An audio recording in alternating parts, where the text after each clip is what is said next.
Mbak Titi, bagaimana Mbak Titi melihat ini? Bahwa nanti dulu nggak bisa semua menyalahkan penyelenggara, ada juga loh peran serta dari paslon dan partai politik. Iya, di Indonesia ini kita tidak punya instrumen terukur untuk membuat klasifikasi soal protes voting. Orang yang protes atau kecewa terhadap sebuah proses pemilihan yang bisa ada ukurannya spesifik. Kalau di beberapa negara itu mereka punya yang disebut dengan none of the above misalnya atau nota. Seperti kolom kosong lah kalau di calon tunggal.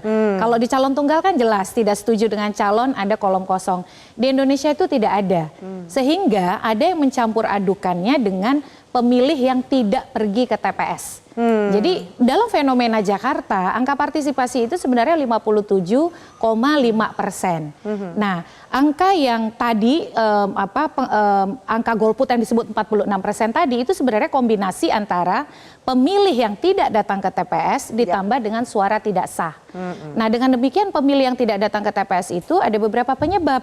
Pertama, karena mereka memang apatis. Ya tidak peduli. Cuek sama politik gitu ya? Bukan hanya itu, mereka capek, jenuh, bosen dari mulai bulan Februari 2024 narasinya politik terus. Dari 2023 bahkan bahkan 2022 ya, ketika dimulainya Juni tahapan pemilu. Capek, jenuh, ya sudah untuk apa berpartisipasi kan sudah pilpresnya.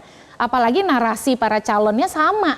Menduplikasi, mereplikasi kekuatan elit politik nasional. Lalu juga ada yang betul-betul abstain.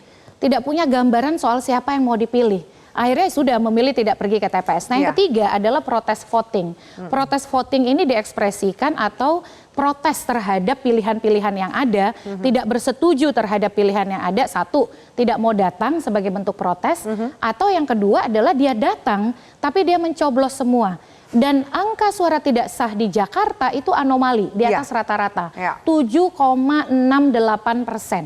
Kalau rata-rata, kalau kita lihat Pilpres, suara tidak sah dengan calon yang sedikit, itu rata-rata kurang dari 3%, 2,3%. Jadi orang Jakarta sebenarnya, nih Pak Rifki, sedang menghukum partai politik dan pasangan calonnya. Oke. Ditahan di situ dulu. Jadi kemudian suara golput yang tinggi bisa juga diartikan masyarakat yang sedang menghukum partai politik karena tidak menyerap aspirasi mereka, menghadirkan paslon yang mereka harapkan atau mereka inginkan. Apakah kemudian kita harus bersyukur dengan angka golput tinggi bahwa melek politiknya masyarakat itu menjadi lebih baik, atau ternyata ini bagian dari atur-atur para elit untuk meloloskan salah satu paslon? Kita lanjutkan pembahasannya sesaat lagi. Tetaplah bersama kami.